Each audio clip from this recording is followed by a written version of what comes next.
Vidyasri Subramaniam thought for the day. இந்த கதை படித்ததுலேருந்து எனக்கு எல்லாத்தோடையும் ஷேர் பண்ணணும்னு தோணுச்சு. எனக்கு ஆக்சுவலி அந்த கதை படித்ததுலேருந்து எனக்கு அந்த எண்ணம் என்னோடய எண்ணம் பூரா அந்த கதை மேலேயே இருந்துச்சு. எப்படி சிம்பிளாக வாழ முடியும் அப்படின்னு சொல்லிட்டு இது ஒரு உதாரணம், பயங்கரமான ஒரு உதாரணம். ஒரு டெல்லி பக்கத்தில் ஒரு ரயில்வே ஸ்டேஷன், ஒரு கிராமத்தில் இருக்குது அந்த ஸ்டேஷன். அந்த ஸ்டேஷனில் பார்த்திங்கன்னா ஒரு போர்ட்ரு இருந்தார். அந்த போர்ட்ரு என்ன பண்ணுறாரு, ஒவ்வொரு ட்ரெயினாக அமுச்சு வைக்கிறாரு. ராத்திரி 10:30 மணி ஆயிடுது. ஓகே, அவருக்கு தெரிஞ்சிச்சு எல்லா ட்ரெயினும் போயிடுச்சு, இனிமேல் நம்ம ரெஸ்ட்டுக்கு போகலாம் அப்படின்னு நினைக்கும்போது பார்த்தா அந்த பிளாட்ஃபார்மில் ஒரு வயசான லேடி உட்காந்துருக்காங்க. அந்த வயசான லேடி இருக்காங்களேன்னு சொல்லிட்டு அவர் போய் கேட்குறாரு, என்னம்மா இந்த நேரத்தில் உட்காந்துருக்கீங்க அப்படின்னு கேட்டப்போ, இல்லைப்பா நான் டெல்லி போகணும், அதனால தான் ட்ரெயினுக்கு உட்காந்துருக்கேன் அப்படின்னு சொன்னோன்னே இந்த போர்ட்ரு சொல்கிறாரு, அம்மா இன்னுமே ட்ரெயின் இல்லை, நான் இப்போ தான் 10 நிமிஷத்துக்கு முன்னாடி கடைசி ட்ரெயின் அமுச்சு வச்சுட்டு வரேன், இன்னுமே ட்ரெயினே இல்லைம்மா, இனிமேல் நாளைக்கு தான் ட்ரெயின் அப்படின்னோடனே இந்த அம்மா ரொம்ப சோகமாக உட்காந்துருக்கு. அப்புறம் சரிம்மா உங்கள் வீடு எங்கே இருக்குது, நீங்கள் யாரை பார்க்க போகிறீங்க அப்படின்னு இவர் பேச்சு கொடுத்துருக்காரு. இல்லைப்பா என் பையன் டெல்லியில் இருக்கான், அவனை பார்த்து ரொம்ப நாள் ஆச்சு, அதனால் நான் என் பையனை பார்க்க போகிறேன் அப்படின்னு சொல்கிறாரு. உங்கள் பையனை பார்க்க போகிறீங்களா, ஆனால் இப்போ போனால் பார்க்க முடியாது, எந்த ட்ரெயினுமே இல்லையே அப்படின்னதுக்கு, எனக்கு என்ன பண்ணுறதுன்னு தெரியலப்பா, ஆனால் என் பையனை பார்க்கணுன்ட்டு இருக்குது அப்படின்னு உட்காந்துருக்காங்க.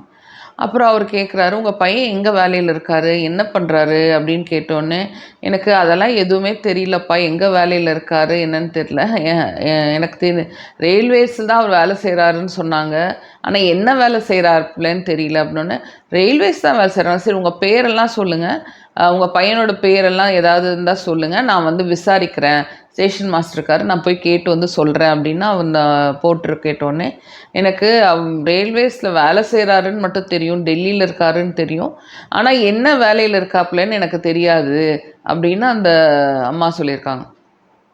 அப்புறம் இவர் கேட்டிருக்காரு, சரி உங்கள் பையனோட பேர் என்ன அப்படின்னு கேட்டேன். என் பையனோட பேர் லாலு அப்படின்னு சொல்லியிருக்காரு. லாலுவா அப்படின்னோடனே, லாலுன்னு யாருன்னு தெரியல, இன்னும் வேறு எதாவது இருந்தால் சொல்லுங்கள், வேறு பேர் கூட ஏதாவது இருந்தால் சொல்லுங்கள் அப்படின்னோடனே, இல்லை நாங்கள் வீட்டில் லாலுன்னு கூப்பிடுவோம், ஆனால் அவர் முழு பேர் லால் பகதூர் சாஸ்திரி அப்படின்னு அந்த அம்மா சொல்கிறாங்க. சொன்னோன்னே இவங்களுக்கெல்லாம் தூக்கி வாரி போட்டுச்சான். இந்த போட்டிருக்கு. இவர் போய் ஸ்டேஷன் மாஸ்டர் சொல்கிறாரு, மாஸ்டர் ஒரு அம்மா உட்காந்துருக்காங்க, அவங்க பையன் பேர் லால் பகதூர் சாஸ்திரி அம்மா அப்படின்னோடனே எல்லாரும் ஆச்சரியமாக அந்த அம்மாவை சூழ்ந்துக்கிறாங்க. சூழ்ந்துட்டு அவங்களுக்கு புரிஞ்சிருச்சு, ஓ இது லால் பகதூர் சாஸ்திரியோட அம்மா அப்படின்னு சொல்லிட்டு. அந்த டைம் லால் பகதூர் சாஸ்திரி இந்தியன் ரயில்வேஸில் மினிஸ்டராக இருந்திருக்கார். அப்பா இவங்களுக்கெல்லாம் என்ன அப்படியே ரொம்ப ஷாக்காக இருந்தது. அப்புறம் இவங்க காலையில் ஏற்பாடு பண்ணி எல்லோரும் சேர்ந்து இந்த அம்மாவை கொண்டு போய் டெல்லியில் அவங்க வீட்டில் விட்டுறாங்க.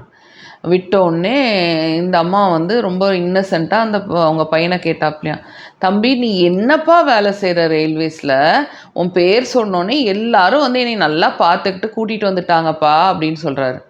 அப்புறம் அவர் சிரிச்சுக்கிட்டு, இல்லைம்மா நான் ரயில்வேஸில் ஒரு சின்ன வேலை தான் செய்கிறேன், அதை வேறு ஒன்றும் இல்லைம்மா அப்படின்னு சொல்லியிருக்காரு.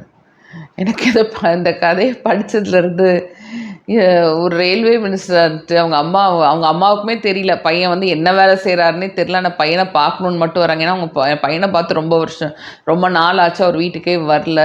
பார்க்க போனப்போ அவர் பையனை கேட்டோடனே பையன் வேற, நான் ஒரு சின்ன வேலை தாம்மா செய்கிறேன் அப்படின்னு சொன்னது எனக்கு கற்றுக்க வேண்டிய பல விஷயங்கள் இருக்குது இல்லையா. உலகத்தில் நம்ம எவ்வளவோ விஷயங்களை ஒரு பயங்கரமான ஒரு ஹெட் வெயிட்டோட ஒரு என்ன சொல்கிறது, நான் தான் அப்படிங்கிற விஷயங்கள் நம்ம எப்பொழுதுமே ஒவ்வொரு விஷயத்துலையுமே நான் தான் பெருசுன்னு சொல்லிட்டு ஒவ்வொரு தருணத்துலையுமே காமிச்சிட்ருக்கோம்.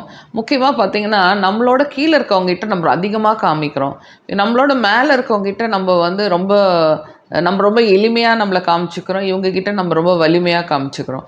ஸோ இதெல்லாம் இல்லாமல் நிஜமான வலிமையான மக்கள் ரொம்ப எளிமையாக இருக்காங்க அப்படிங்கிற விஷயத்த எனக்கு ரொம்ப பிடிச்சிது. அதனால தான் உங்ககிட்ட ஷேர் பண்ணணுன்னு தோணுச்சு. நம்ம தலகணமாக நினைக்கிற விஷயங்களுக்கு மேலே பல விஷயங்கள் இருக்குது, இந்த உலகத்தில் நமக்கு மேலே பல விஷயங்கள் நடந்துட்டு இருக்குது அப்படின்னு சொல்லிட்டு நம்ம கண்டிப்பாக கவனிக்கணும். ஓகே, இந்த நாள் மட்டும் இல்லாமல் எந்த நாளுமே உங்களுக்கு இனிமையாக இருக்கணும் அப்படின்னா தலகணம் இல்லாமல் நம்ம ரொம்ப எளிமையாக இருக்க நம்ம வாழ்க்கை ரொம்ப சிறப்பாக இருக்கும். ஓகே.